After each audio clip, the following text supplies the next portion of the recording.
자.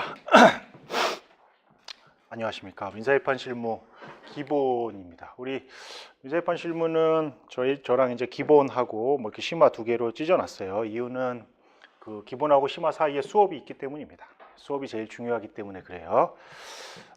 제가 이제 매번 말씀드립니다만 이 민재실이요. 벌써 이게 몇 년째냐면 잘 모르겠어요. 3년인가 4년인가 뭐 하여튼 그렇게 됐어요. 네. 그 사이에 이제 로클럭도 되시고 뭐 에이플도 받고 망하신 분도 있고 뭐 그래요. 로클럭 되신 분도 있어요. 이제 제가 누누이 말씀드리지만 민사입판 실무는 여러분들이 목표가 뭔지 모르겠어요. 뭐 로클럭 우선 선발인지 뭐 그게 안 되면 이제 로클럭 필기 전형 준비하는 건지 뭐 그것도 안 되면 학점 에이플이잖아요. 그것도 안 되면 이제 변시 뭐 이렇게 여러 가지 목표를 갖고 들어오셨겠지만 뭘 목표로 하시든 수업이 제일 중요합니다. 학교 수업이 제일 중요해요. 그래서 이 기본은 누누이 뭐 매번 말씀드리지만 학교 수업을 잘 듣기 위한 예습입니다. 그뿐이에요. 이거 하시고 그래서 짧잖아요. 6개 간단하게 하시고 학교 수업 잘 들으셔서 필기 잘 하시고 그리고 그 심화 때는 이제 과제를 다시 한번 혼자 하면 잘 안 풀기 때문에 한번 풀어보고 그리고 시험 기말고사 한 방이잖아요. 이건 중간고사 없는 거 아시죠? 네, 그렇게 보시면 돼요. 그래서 이 수업은 6회인데요. 원래는 작년까지는 주말에 좀 몰았는데 모니까 너무 힘들다 이런 피드백이 있었어요. 그래서 주중으로 옮기자 해서 주중으로 왔는데요. 이 시간에 딴 강의들이 많네요. 그래서 여러분들이 뭐 다 이유가 있겠지만 민재실을 듣는 이유는 뭘까요? 뭐 일단 저는 딴 거 신경 안 쓸게요. 우선 학교 수업에서 A+ 아닌가요, 우리? 그렇죠? 학교 수업에서 A+를 받기 위해서 있는 거죠. 뭐 A0를 목표로 하진 않겠죠, 설마? A0 받으려고 설마 여기 뭐 이 시간에 와 있진 않잖아요.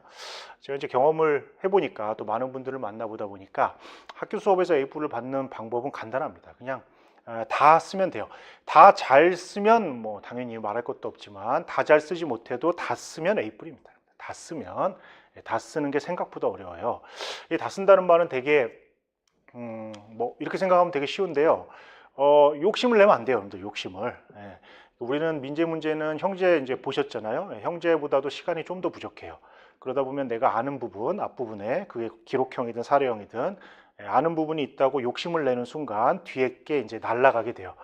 다행히 뭐라도 깨작깨작거리면 다행인데 이제 아예 백지를 내는 경우도 생겨요. 그러면 그 공백은 메울 수가 없어요.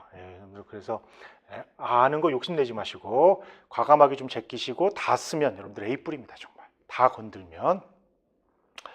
근데 사실 이거는요, 이제 얼마 전에 우리 변시 끝났잖아요. 변호사 시험도 마찬가지 같아요. 이제 변호사 시험도 제가 올해 변호사 시험 문제를 봤는데요. 사례형이 쉬운 듯 하면서 좀 어려웠어요. 문제 형식은 뭐 비슷하지만 좀 함정들이 좀 있습니다. 답을 찾기가 생각보다는 쉽지 않았는데요. 근데 이제 그런 문제일수록 접근을 하려면 제 생각에는요, 좀 과감해져야 돼요. 그러니까 우리가 보는 시험은 변시든 민재실이든 시험 범위가 있어요. 우리 시험은 시험 범위가 있잖아요. 그 시험 범위가 좀 넓게 얘기하면 여러분들 보는 기본서, 그게 뭐 교수님 기본서든 뭐 수험서든 기본서가 될 거고요. 거기에 판례. 좁게 얘기하면 뭐 기출문제 아니겠어요? 누누이 말씀드리지만 변호사 시험이 벌써 8회째고요. 그다음에 모의 시험을 한 1년에 3번씩 보니까 합치면 뭐 그럭저럭 뭐 벌써 30번 넘게 시험을 봤어요. 근데 이 시험은 변호사 시험이거든요. 정상적으로 공부한 변호사를 뽑는 시험이지 뭐 이상한 시험이 아니에요. 그럼 시험 문제도 전형적인 문제들 낼 수밖에 없어요. 중요한 거 당연히 다 알고 있어야 되는 거. 근데 그런 문제들이 이미 30번 정도 시험을 봤기 때문에 이미 다 나왔다고요. 이미 다 노출이 됐어요. 그러니까 이미 노출이 되지 않은 문제를 새롭게 구석에서 내는 건 뭐 최신 판례밖에 없습니다. 그럼 우리는 기출 문제와 최신 판례만 알면 뭐 시험 되는 거예요. 뭐 수석을 하겠다, 뭐 그건 모르겠어요. 근데 뭐 기출 문제와 최신 판례만 알면 뭐 넉넉히 붙을 겁니다. 근데 이 기출 문제를 안다는 게 조금 생각해 볼 필요가 있어요. 뭐 교재 올 때까지 좀 말씀을 드리면 기출 문제는 말 그대로 이미 출제된 문제예요. 이미 출제된 문제는 또 출제 안 돼요. 똑같은 문제를 또 내겠어요, 설마? 바꾸겠지. 그래서 기출 문제는 됐죠? 감사해요. 감사합니다. 고마워요.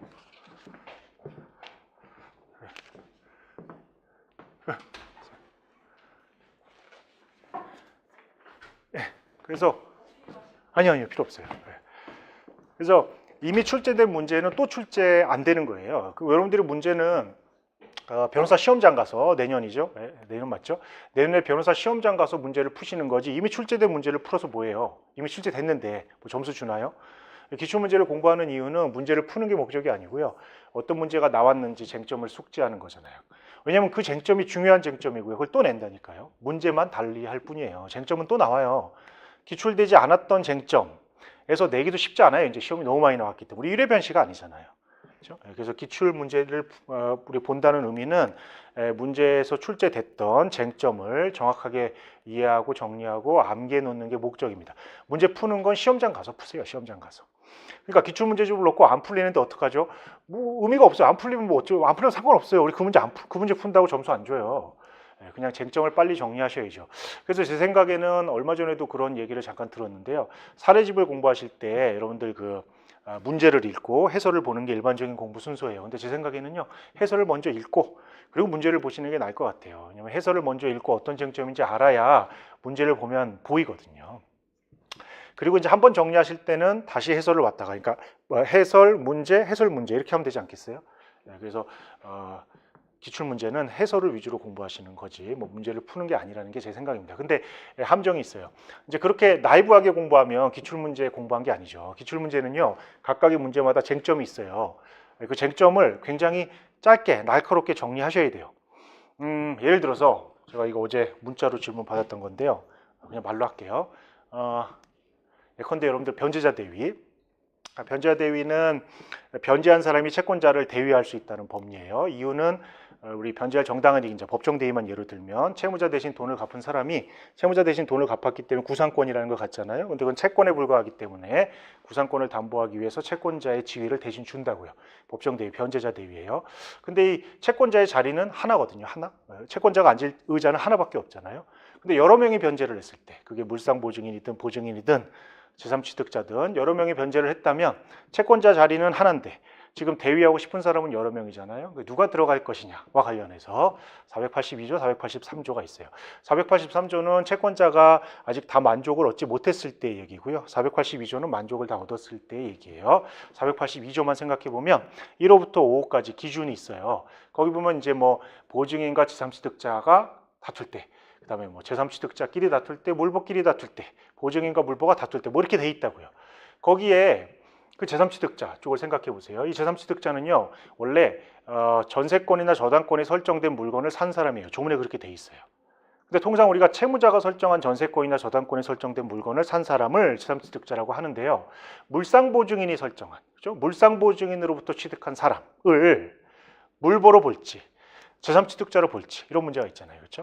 물상보증인으로부터의 취득자를, 얘를 만약에 제3취득자로 보면 얘는 보증인한테 대위할 수 없어요. 그게 1호, 2호거든요. 근데 물보로 보면 나눠서 먹을 수 있어요. 그렇죠? 그래서 우리 그 기출 문제 중에는 이 물상보증인으로부터의 제3취득자를 물보로 볼지 제3취득자로 볼지에 관한 문제가 있다고요. 그럼 여러분들 그 문제를 봤다면 쟁점은 그 수인의 변제자 대위, 특히 482조에서 물상보증인으로부터의 제3취득자가 물보냐 제3취득자냐, 이게 쟁점이거든요. 답은 물보입니다. 물보. 왜는 알면 좋지만 최악의 경우 모르면 뭐 결론이라도 써야죠. 왜? 뭐 제3취득자를 이미 보호하는 규정이 있기 때문에 그래요. 거기에 비춰와서 그래요. 뭐 아무튼 이 문제를 봤다면 쟁점은 이렇게 좀 날카롭게 정리해놔야 돼요. 482조에서 물보로부터의 제3취득자가 물보냐 제3취득자냐, 이게 정리돼야 되잖아요. 답은 물보. 이렇게. 이유는 뭐 짧게 한두 개. 이렇게 해야 우리가 그 쟁점을 정리한 게 돼요. 그 쟁점을 정리하는데 어젠가요? 지난주인가요? 저한테 질문 주신 분은 그걸 정리하셨는데 뭐 이렇게 정리하셨더라고요. 뭐 변제자 대위 일반론을 정리하셨어요. 변제자 대위란 그래서 1호부터 5호까지. 그럼 기출문제를 정리한 게 아니죠. 그럼 기본 이론을 정리한 거예요. 그건 기출문제를 학습한 게 아니죠. 그건 이제 여러분들이 갖고 계시는 기본서를 통해서 학습하시면 돼요.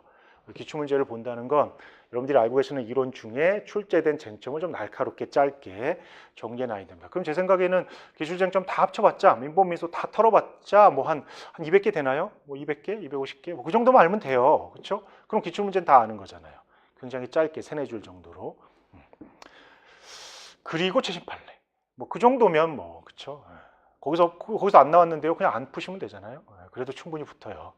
그래서 제발 기출 문제를 풀지 마시고 좀 익히셨으면 좋겠습니다. 그래서 우리 민재실 기본도 그래요. 우리 민재실 기본 하다 보면 이제 출제됐던 쟁점들을 좀 다루게 될 거예요. 네, 그거는 이제 여러분들이 혹시 특히 민재는 변시보다 훨씬 더 똑같은 쟁점이 반복돼요. 네, 그러니까 당연히 출제했던 쟁점들을 숙지하는 데 목표를 두셔야지 이걸 문제를 풀겠다. 푸는 건 이제 시험장 가서 푸시면 됩니다. 자, 그래서 이 강의는 6회 강의고요. 월요일부터 토요일까지 할 건데요. 뭐 3타임 정도 하면 되겠죠. 네, 그렇게 할 거고 오늘하고 내일은 여러분들이 갖고 계시는 교환을 한번 일독해 볼 겁니다. 아무래도 이게 실무 과목이다 보니까 좀 형식이 좀 낯선 면이 있잖아요. 그래서 우선 형식에 익숙해져야 돼요. 이 시험은 내공이 많으신 분들이 잘 보긴 해요. 일반적으로 그래요. 그러나 반드시 그렇지 않아요. 공부량이 충분한데도 불구하고 민재나 형제를 망치시는 분들이 많아요. 특히 로클럭의 경우는 더 그래요. 여러분들 로클럭은 물론 이제 공부 많이 하신 분들도 되지만 비율로 따지면 뭐 작년에 서울에서 한 60명, 그렇죠? 지방에서 한 40명 이렇게 뽑았죠. 근데 보면 젊고 파릇파릇한 분들, 비법 박사 이런 분들이 많다고요. 그렇죠? 이유는 이게 조금 요령이 필요합니다. 과감하기도 해야 되고 아는 게 없는 사람들이 더 잘 볼 수도 있는 시험이에요. 그래서 여러분들 조금 요령이 필요하기 때문에 저랑 같이 그 교환을 스크린할 겁니다. 오늘 내일 정도면 될 것 같아요. 네, 그 다음에 이제 이틀 정도는 빼서요. 우리 그 과제를 좀 풀어볼 건데요. 우리 수업 시간에 나눠 푸른 과제, 그게 우리 시험 문제거든요. 좀 이따 말씀드리겠지만 이 시험은 사례형과 기록형 두 가지가 있는데요. 특히 사례형은 우리가 이제 같이 보게 되는 과제에서 나올 확률이 대단히 높아요. 그래서 그 과제를 학교 수업에서 하시겠지만 저랑 같이 미리 풀어봅니다. 뭐 등기 말소도 풀어볼 거고요. 법정지상권, 뭐 채권자 대위, 채권자 취소, 해제, 상계 충당 정도는 풀어볼 거고요. 시간 나면 임대차 정도도 한번 풀어볼 생각이에요. 그리고 나서 이제 금요일쯤 되면 뭐 최신 판례를 한번 볼 겁니다. 이 민재실은요 반드시 최신 판례 문제가 나와요. 반드시 나옵니다. 여기서의 최신 판례는 정말 극 최신 판례가 나올 수 있어요. 올해부터는 뭐 변호사 시험에 그 시험일을 기준으로 뭐 6개월 정도는 안 나온다면서요. 민재는 나옵니다. 그래서 최신 판례를 볼 거예요. 그래서 범위를 어느 정도 잡을지 고민스러운데요. 뭐 2018년 그다음에 2019년은 이제 거의 공부가 없으니까 2018년과 2017년 정도 이 정도의 최신 판례 한번 스크린 해볼 겁니다. 한 2년 정도에서 전압 판례는 그냥 시험 문제다 이렇게 생각하시면 돼요. 그다음에 토요일은 이제 기록형 문제를 하나 풀어야 되겠죠. 그래서 기록형 문제 실제로 한번 풀어보면서 정리를 해보죠. 그렇게 한번 진행을 해볼게요. 자, 여러분들 교환이 있습니다. 이 교환이 넘겨보시면 OT가 있네요. 그러니까 이 기본 강의는 조금 힘을 빼고 들으셔도 돼요. 어차피 수업 때 할 거기 때문에 예습이잖아요. 그럼 예습인데 왜 하냐면요. 수업을 잘 듣기 위해서 그래요. 사실 이게 제가 해도 되는 말인지 모르겠지만 우리 그 민재실에 수업하시는 분들은 이제 판사님들이잖아요. 근데 이 판사님들은 학교마다 이제 좀 강의력이 좋으신 분이 배당될 수도 있고요. 이제 실력은 뛰어나나 이제 그 여러분들과 눈높이가 다른 분이 배당될 수도 있어요. 그건 복불복이잖아요. 근데 수업이 중요하거든요. 특히 수업 자료나 수업 내용이 전국 공통이잖아요. 그러다 보니까 거기서 시험 문제가 나오는데 우리가 혹시 운이 없게 되면 이제 그렇게 될 수도 있어요. 그러니까 미리 예습을 하자는 겁니다. 그럼 수업 들을 때 좀 수월하겠죠? 그리고 이 수업은 우리 시험에 나오는 부분과 나오지 않는 부분이 있어요. 그걸 미리 알아야 우리가 강약 조절을 할 거예요. 특히 이 시험은 중간고사가 없기 때문에 일장일단이 있죠. 부담이 없는 장점이 있는 반면에 잘못하면 포기하게 된다고요. 그렇죠? 미루잖아요. 계속 중간고사가 없으니까 미루면 기말고사 직전에 해야 될 양이 굉장히 많아요. 그러면 이제 선택하는 거죠. 포기하거나 뭐 이렇게 됩니다. 특히 이게 그 기말고사가 아마 다 끝나고 토요일 날 볼 거예요. 토요일 날 보거든요. 그러다 보니까 공부할 시간이 생각보다 많지 않아요. 뒤로 자꾸 미루면 미리미리 해야 됩니다. 그런 차원에서 한번 해볼 거예요. 자, 여러분들 그 2페이지인가요? OT를 보시면 왜 여러분들 여기 앉아 계시는지가 나와 있습니다. 민사재판 실무를 잘하기 위해서입니다. 왜 잘해야 되느냐 뭐 그런 거예요. 뭐 여러 가지 이유가 있겠죠. 제가 이제 여러분들 보실 부분만 그냥 대충 밑줄을 그어놨는데요. 혹시 우선 선발 노리신다면 민재 잘 봐야죠. 전제는 있어요. 형제를 망치셨으면 안 돼요. 형제를 망치시지 않았다는 전제에서 민재를 잘 보면 우선 선발 되죠. 점점 우선 선발 늘려가겠죠. 이제 여러분 때는 모르겠지만 언젠간 100% 다 뽑을 거예요. 그래서 우선 선발 노리신다면 민재는 좋은 성적을 받아야 되고요. 설사 우선 선발이 안 된다면 여러분들 9월 말에 보는 그 필기시험 그거 혹시 잘 보면 또 로클럭 될 수 있잖아요. 그 시험 양식이랑 똑같거든요. 형식이. 그래서 한번 공부하자는 겁니다. 9월 중순인가요? 하순에 보는 건데요. 민사를 3시간, 형사를 2시간 반 그렇게 보죠. 그래서 민사는 사례형과 기록형 이거 똑같아요. 형사는 기록형만 검토 보고서만 그리고 이제 인성시험 뭐 이렇게 보잖아요. 혹시 9월 말에 연수원에서 보는 시험을 대비하신다면 이거 하셔야 되고, 뭐 그것도 안 된다. 그러면 학점이라도 잘 받아야죠. 도대체 록스쿨 학점이 무슨 의미가 있냐? 그렇죠. 변호사 시험 성적이 공개되기 때문에 학점의 중요성은 예전보다는 떨어졌죠. 그렇지만 민사재판 실무 성적이 좋다. 이거 뭐 좋은 거 아닌가요? 다른 건 좀 안 좋아도, 무슨 우리가 뭐 의료법이나 협상론 뭐 이런 건 좀 안 좋아도, 그렇죠? 네, 이런 거 민사재판 실무 성적이 좋으면 좋잖아요. 네, 그런 면에서. 근데 이제 그것도 의미 없다 나한테는. 그러면 이제 변시죠. 여러분들이 우리가 민재실에서 다루는 내용은요, 민법과 민사소송법, 민사집행법 중에 정말 엑기스들 중요한 것들만 모아놓은 거예요. 이게 그 변호사 시험과 뭐 제가 볼 땐 거의 한 95% 싱크율, 95%. 중요한 것들은 다 여기 있어요. 특히 여러분들 변호사 시험의 기록형에 대비한다면 청구 취지와 요건 사실을 이번 기회에 아예 그냥 외우고 가세요. 6회밖에 안 되잖아요. 6회니까 충분히 외우실 수 있어요. 뭐 그래서 이런저런 이유로 필요합니다. 그런 말이 기획 의도에 쓰여 있을 거예요. 이제 문제는 뭘 할 거냐인데요. 기본편에서 무엇을 하는 것이냐. 제가 누누이 말씀드렸죠. 예습입니다. 예습. 학교 수업에 대한 예습. 학교 수업이 제일 중요해요. 학교 수업이 제일 중요해요. 그래서 제가 요건 뭐 이제 표현을 어떻게 할지 좀 뭐 그건 이제 사람마다 다르겠지만 저는 이게 그냥 학교 수업을 들을 준비를 하는 시간이에요. 우리가 이제 그릇을 사는 시간입니다. 그리고 학교 수업 담으면 돼요. 학교 수업 없이 이걸로 뭐 안 돼요, 안 돼. 그게 왜 안 되냐면 내용은 똑같아요. 근데 시험에 나올 만한 것들, 시험에 내기로 한 것들을 알려준다고요. 은근슬쩍. 잘 들어야 돼요. 수업 안 듣고요. 마지막에 이렇게 정보만 취합할 수 있다. 뭐 그러면 그것도 괜찮아요.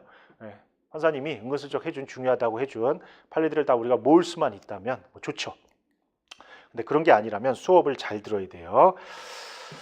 수업을 잘 들어야 됩니다. 자, 일정을 한번 볼까요?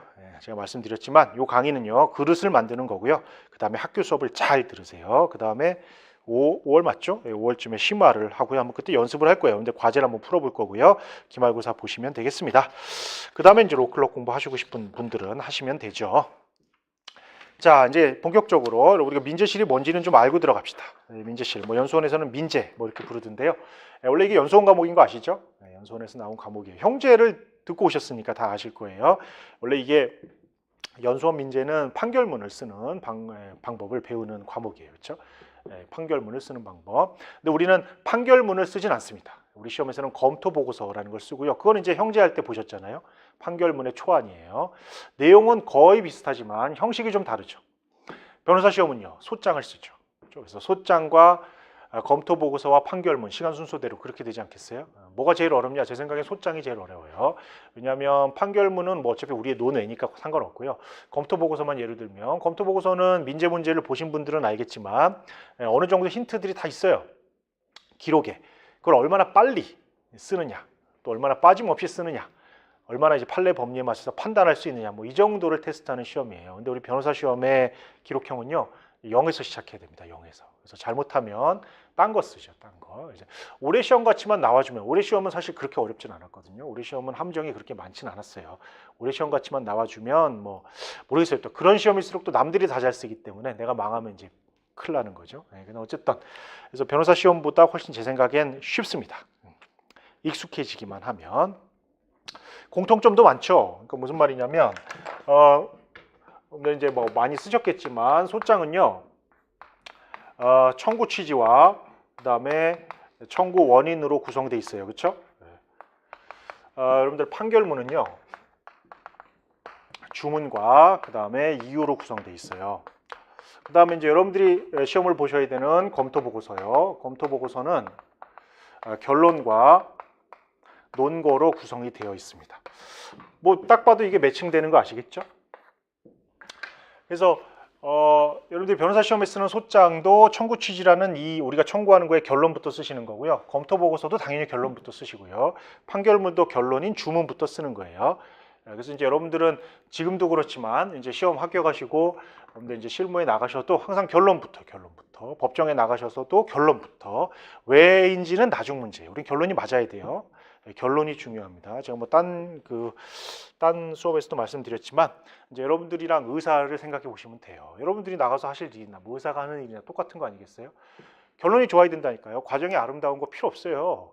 아니 뭐 왼팔이 아파서 왔는데 왼팔을 고쳐줘야지 뭐 오른팔을 고치고 잘했다고 하면 안 되잖아요. 우리도 결론이 정해져 있다니까요. 결론이 맞아야 돼요. 그래서 결론부터 씁니다. 결론부터. 근데 특이해요. 검토 보고서의 결론은요, 사실은 형식이 그렇게 정해져 있진 않아요. 근데 이거는 쓰는 방식이 정해져 있어요. 우리 기재례라고 하잖아요. 그래서 내용도 맞아야 되지만 형식도 맞아야 된다. 그렇게 약속을 했거든요. 왜냐하면 똑같은 결론을 이제 여러 명이 돌려보잖아요. 어떤 판사님이 볼지 모르고, 어떤 집행관이 볼지 모르고, 어떤 원고, 어떤 피고가 볼지 몰라요. 그러니까 내용이 똑같은데 그게 그거지 이렇게 하면 잘못하면 다툼의 여지가 생기는 거예요. 그래서 기재례를 만들었습니다. 이렇게 쓰자고. 그러니까 외워야죠. 네. 내용이 맞는데요. 이런 거 필요 없어요. 형식이 틀리면 우리는 감점이에요. 틀린 거예요. 틀린 거. 그래서 외워둡시다. 따라서 이 검토 보고서의 이 결론, 뭐 이건 이제 청구 취재 형식은 아니지만 이 논고에서 이런 것들을 쓰게 돼요. 이걸 공부하다 보면 자연스럽게 이게 학습이 된다고요. 그래서 변호사 시험 대비도 될 수 있어요. 청구 원인, 청구 취지의 이유잖아요. 왜 그러냐 하는 건데요. 이 청구 원인은 우리가 에세이를 쓰는 게 아니잖아요. 여러분들 잘 아시겠지만 요건 사실과 요건 사실의 각각의 요건 사실에 대응하는 판례를 쓰는 거잖아요. 변호사 시험이라는 게 그런 거 아니겠어요? 변호사 시험의 청구 원인을 뭘로 채울 거예요? 요건 사실과 판례로 채우잖아요, 여러분들. 그렇죠? 외워있죠. 검토 보고서도요. 요건 사실과 그다음에 쟁점이 되는 판례를 학습하는 거예요. 이것도 마찬가지예요. 그래서 이 점에 있어서는 여러분들 민재 수업이 변호사 시험 공부다 이렇게 생각하시면 돼요. 똑같아요. 요건 사실 뭐 요건 사실과 판례만 채우면 되는 거 아니에요? 그렇죠? 자, 아무튼 그렇습니다. 그래서 우리 시험은 좀 소장과 다르지만 완전히 다르진 않아요. 검토 보고서를 쓰게 됩니다. 그래서 제가 여러분들 검토 보고서와 판결문을 비교해 보시라고 참고 자료를 드렸는데요. 판결문은 한번 보시고 치우시고요. 검토 보고서는 계속 옆에 놓고 수시로 한번 들여다봤으면 좋겠어요. 여러분들 기말고사 때 쓰셔야 될 겁니다. 그렇게 쓰는 겁니다. 판결문은 안 씁니다.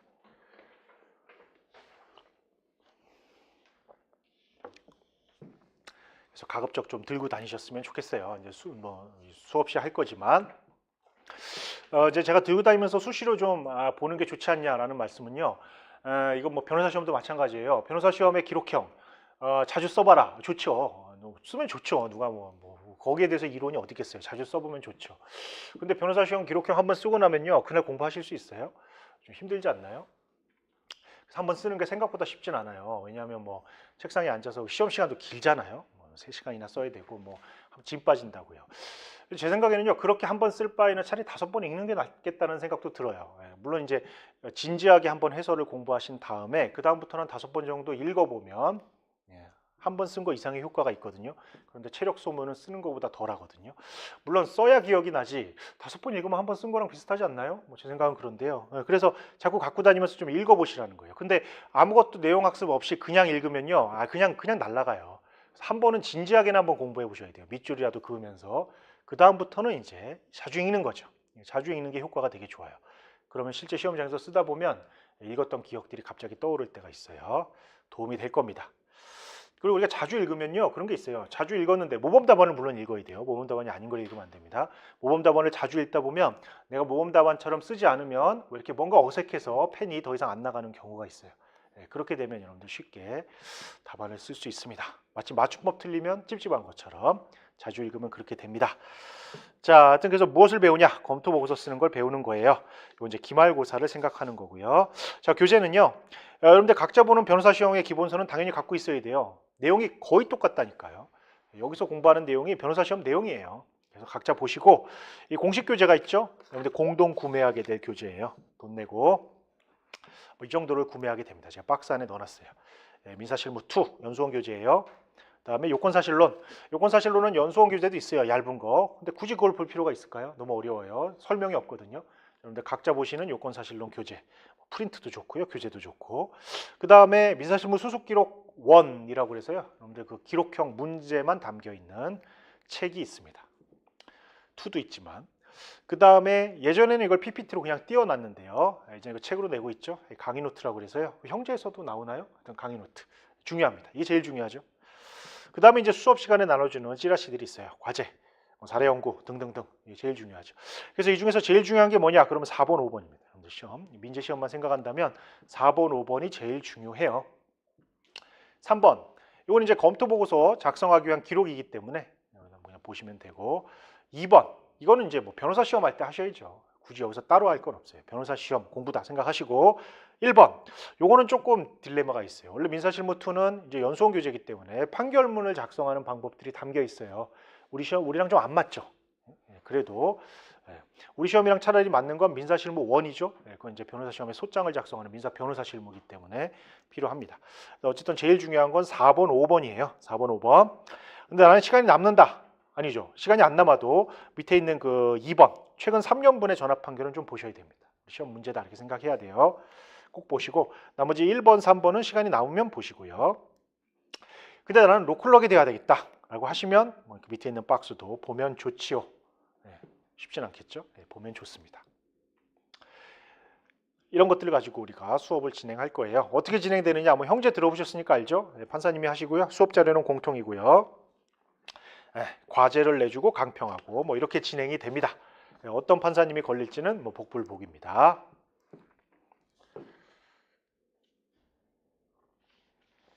그래서 제가 이제 뭐 로스쿨이 25개잖아요. 근데 25개인데 판사님 한 분이 뭐 한 3, 4개씩 맡으시는 것 같아요. 그래서 이제 뭐 다양한 학교 분들의 얘기를 들어보면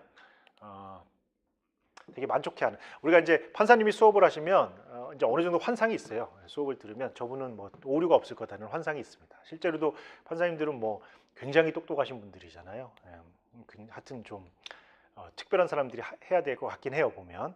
근데 어쨌든 그래서 환상이 있기 때문에 웬만하면 만족해요. 그런데 이제 만족을 못 하시는 분들이 있어요. 어쩔 수 없죠. 그건 뭐 어쩔 수 없죠. 그건 복불복이니까. 그래서 그런 경우에는 어쩔 수 없이 우리가 막판에 시험 직전에 돌아다니는 정보를 좀 취합을 해야 될 텐데요. 학교마다 이렇게 그런 정보들을 이렇게 공유하는 커뮤니티가 있거든요. 제가 뭐라고 말씀 못 드리겠지만 어떻게든 인맥을 동원해서 그걸로 들어가야죠. 정보를 거기 뭐 단체 카톡에서 돌아다니니까요. 똑같은 판사님, 어떤 판사님은 은근슬쩍 힌트를 주시기도 하고 어떤 판사님은 아무 말도 안 할 때가 있어요. 근데 시험은 전국 공통이잖아요. 로컬로 우선 선발을 노린다면 학교 랭킹이 아니라 전국 랭킹으로 우리가 뽑기 때문에 그런 데서 좀 불이익을 받으면 안 되잖아요. 열심히 노력하셔서 정보를 좀 캐내야 되고요. 저도 하여튼 나름대로 캐내 볼게요. 아무튼 그렇습니다. 자, 로마자 3번 민재실 시험은요 아까 말씀드린 대로 기말고사입니다. 뭐 기말고사 유의사항 이런 건 필요 없어요. 바뀌었습니다. 기말고사 유의사항이 제가 나눠드리려다가 안 나눠드린 이유는요 4줄이 4줄. 옛날처럼 자세히 잘 안 나오더라고요. 그냥 15분 전에는 들어오셔야 되고요. 뭐 이런 겁니다. 플래그 쓸 수 있고요. 시험 시간은 4시간이에요. 그래서 요거를 이제 민사니까 검토 보고서 작성하는 시간과 사례형 작성하는 시간 해가지고 4시간 240분 동안 봅니다. 중간에 뭐 화장실은 다녀올 수 있지만 아무도 안 갑니다. 그래서 4시간 동안 열심히 보셔야 되고요. 이 시험의 특징은 이제 그 플래그, 조그만 플래그를 쓸 수 있어요. 뭐 자도 쓸 수 있다고 하는데요. 이제 자는 원래 메모하라고 주는 건데 뒤에서 말씀드리겠지만 메모는 전 그렇게 추천드리진 않아요. 4시간 동안 열심히 보셔야 되고요. 뭐 당연히 배점은 검토 보고서 기록형의 배점이 훨씬 높아요. 그렇지만 우리가 목표가 A뿔 그렇죠. A뿔이라면 사례형도 잘 보셔야 됩니다. 근데 이제 뒤에서 말씀드리겠지만 이 시험의 특징이 있어요. 시간이 굉장히 부족하다니까요. 시간이 몰라서 못 쓰는 경우는 별로 없을걸요. 여러분들 몰라서 못 쓰는 뭐 몰라서 못 쓸 정도가 되면 공부를 안 한 거고요. 공부를 좀 했다면 이 시험은 몰라서 못 쓰는 경우는 별로 없어요. 왜 못 쓰느냐 이제 시간이 부족하고 알긴 아는데 숙달되지 않아서 연습되지 않아서 그런 경우는 있어요. 여러분들 이제 변호사 시험도 마찬가지인데요. 이렇게 시간이 부족한 시험들, 변호사 시험이든 로클럭 시험이든 뭐 민재든 형제든 이렇게 시간이 부족한 시험을 잘 보는 방법은요. 숙달이 돼야 됩니다. 그냥 빨리 쓸 수 있어야 돼요. 뭐 생각하고 뭐 차분하게 논리적 전개를 고민하고 이런 시간이 없어요. 그럼 백지낸다니까요. 뒷부분을. 기계적으로 쓸 수 있어야 돼요. 문제를 읽으면 떠오르는 판례가 있어야 되고요. 떠오르는 판례를 기계적으로 쓸 수 있어야 돼요. 빨리빨리. 또 안다고 해서 많이 쓴다. 이거 안 돼요. 뒤에 걸 못 쓰거든요. 심지어 자꾸 그러니까 이 시험 문제는요. 논거를 뭐 7줄 이내로 쓰시오. 이렇게 제한을 단다고요. 짧게 쓰라는 말이에요. 사실 우리가 어떤 판례나 내용을 짧게 말할 수 있다는 거 그건 정확하게 아는 거거든요. 모르는 사람일수록 장황하게 말이 길어져요. 정확하게 핵심만 알고 있다면 짧게 얘기할 수 있어요. 짧게. 그래서 여러분들이 지금 변호사 시험 공부하실 때도 변호사 시험도 민재만큼이나 시간이 부족한 시험이잖아요. 짧게 정리하시는 연습을 계속 하셔야 돼요. 장황하게 길게 이건 시험장 가면 못 써요. 물론 길게 알고 있는 사람이 짧게 줄이는 거는 짧게 아는 사람이 늘리는 것보다 쉽겠죠. 그렇지만 정확하게 좀 날카롭게 선명하게 좀 암기를 해두셔야 돼요. 그리고 좀 과감해야 됩니다. 정말 여러분들 한번 과감하게 이거 다 잘 안 써도 다 쓰면 A뿔이다 이 확신을 좀 가지셨으면 좋겠어요. 어쨌든 시간이 부족합니다. 자, 이 민재시 시험은요, 사례형과 기록형이 나온다고 말씀드렸죠. 그래서 사례형부터 볼까요?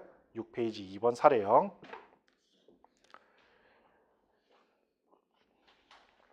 우리 기말고사에서 사례형에 배정된 배점은 그렇죠? 기록형보다는 낮아요. 그건 맞아요.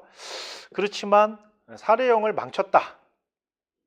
학교마다 좀 다르겠지만 일단 사례형을 완전히 망쳤다 이러면 A뿔 못 받습니다. 그래서 A뿔을 받으시려면 사례형도 어느 정도는 쓰셔야 돼요. 너무너무 잘 쓸 필요는 없어요. 너무너무 잘 쓰면 우선 선발 되겠죠. 그래서 사례형도 신경을 쓰셔야 되는데요. 다행히 우리 사례형에 출제되는 쟁점은 모조리 판례입니다. 근데 어떤 판례냐? 우선 수업 시간에 언급한 판례가 나올 확률이 대단히 높죠. 수업 시간에 명시적으로 언급한 판례 혹은 훅 지나간 판례 나올 수 있어요. 그리고 최근에 전화합의체 판결이 있다라고 하면 시험 문제다 이렇게 생각하셔야 되고요. 그 외에는 이제 굉장히 기본적인 판례들입니다. 기본적인 판례.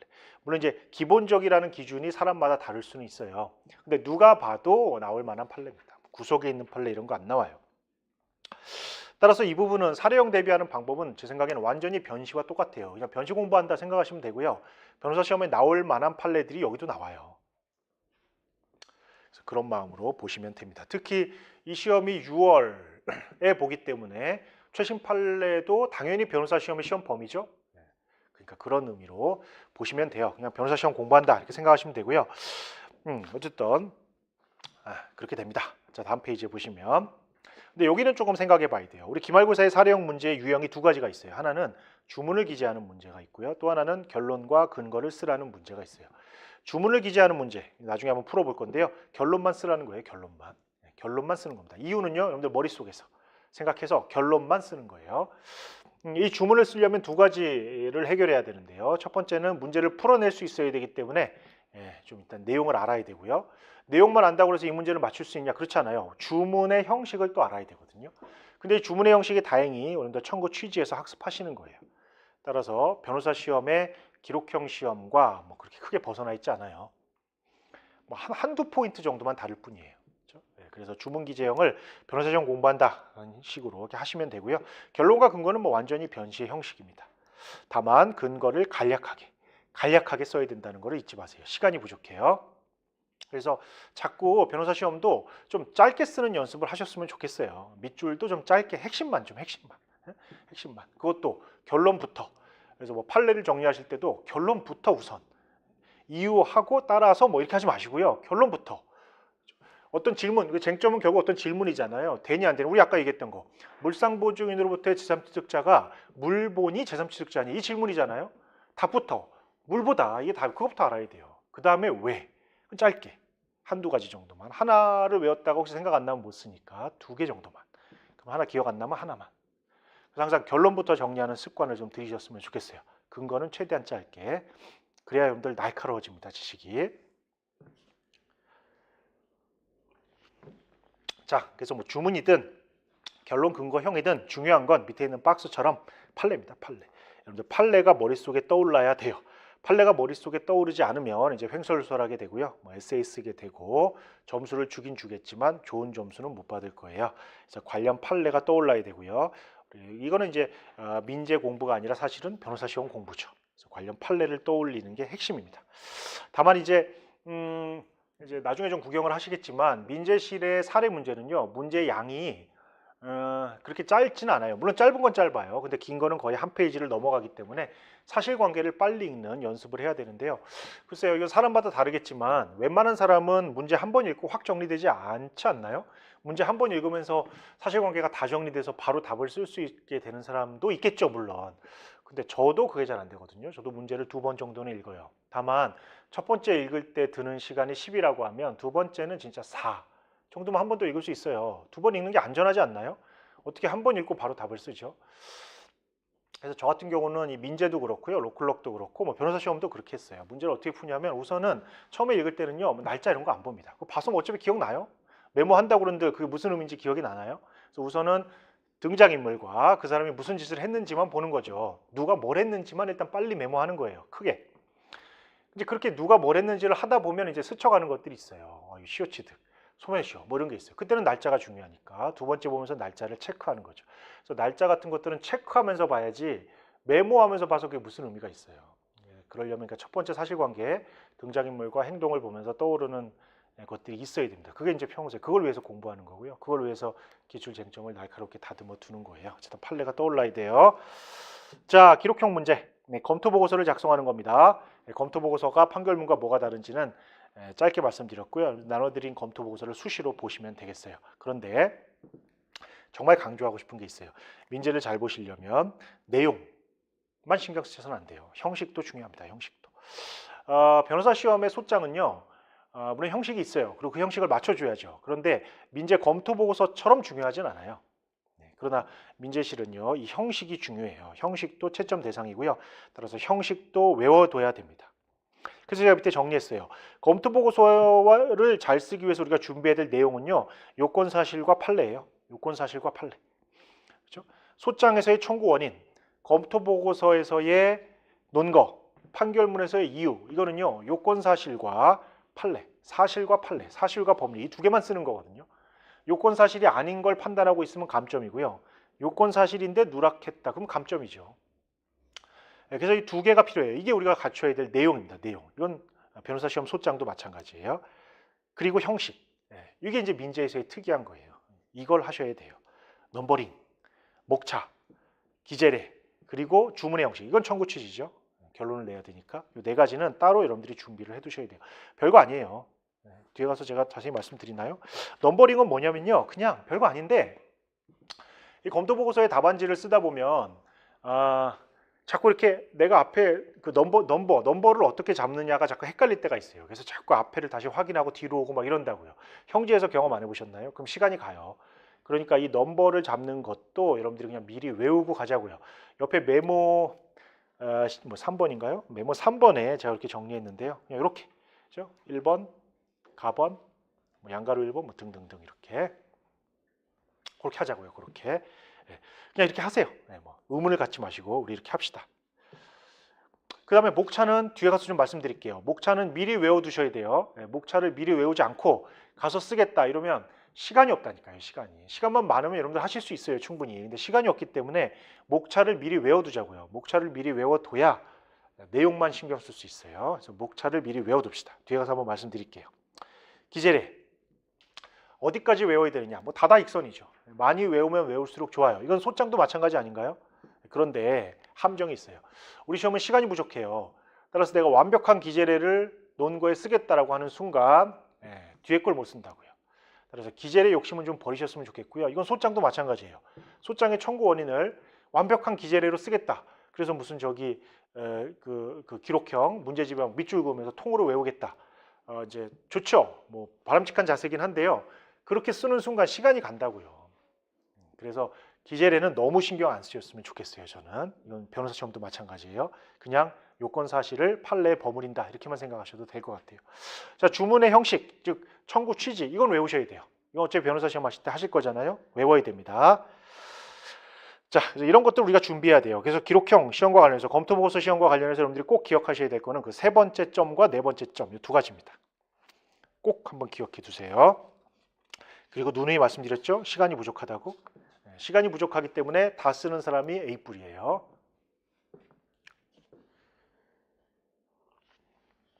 자, 이제 여러분들은 3월부터 수업을 들으실 텐데요. 이 수업을 어떻게 들어야 되느냐? 항상 기말고사를 생각하면서 들으세요. 왜냐하면 이 수업이 기말고사와 관련이 없는 내용도 있거든요. 뒤에 가서 우리가 강의 진도표를 놓으면서 하나는 좀 보긴 할 건데요. 기말고사를 의식해야 돼요. 그래서 시험에 안 나오는 부분은요, 그냥 힘을 빼시고 시험에 나오는 부분은 조금 집중하시고 그런 것들이 필요합니다. 뭘 집중해야 되냐면 판사님이 흘리는 말이 있어요. 그럼 잘 잡아야 돼요. 그 시험 문제거든요. 그 다음에 과제나 사례 연구가 있습니다. 이거는 반드시 저는 풀어보라고 썼는데요. 풀어보라는 의미가 문제를 맞추라는 의미가 아니에요. 그죠? 그냥 보라는 겁니다. 거기 나오는 쟁점을 알고 계셔야 된다는 거예요. 적어도 그걸 알고 시험장에 들어가야 된다는 거예요. 과제와 사례 연구 같은 것들을 많이 나눠줄 겁니다. 그 다음에 답안 작성을 연습할 시간이 필요해요. 왜냐하면 이 시험은 시험 시간이 짧고요. 따라서 숙달이 돼야 된다고 그랬잖아요. 근데 연습을 안 하고 들어가면 알긴 알아도 이렇게 기계처럼 쓸 수가 없어요. 물론 이때 연습을 한다는 것이 꼭 써봐야 되느냐? 뭐 그건 아니에요. 그건 사람 취향마다. 제가 아까 말씀드렸죠. 한 5번 정도 읽으면 한 번 쓴 효과가 나와요. 그럼 우리 5번 읽는 거 뭐가 어렵나요? 아침에 일어나서. 그렇죠? 화장실 가서 한번 읽는 거예요. 코팅해 놓고. 검토 보고서 몇 개 안 돼요. 여러분들이 민지에서 수업 시간에 다루는 기록은 한 4개 정도 되고요. 민사지문 수습 기록 2까지 합쳐봤자 뭐 한 8개, 9개 정도.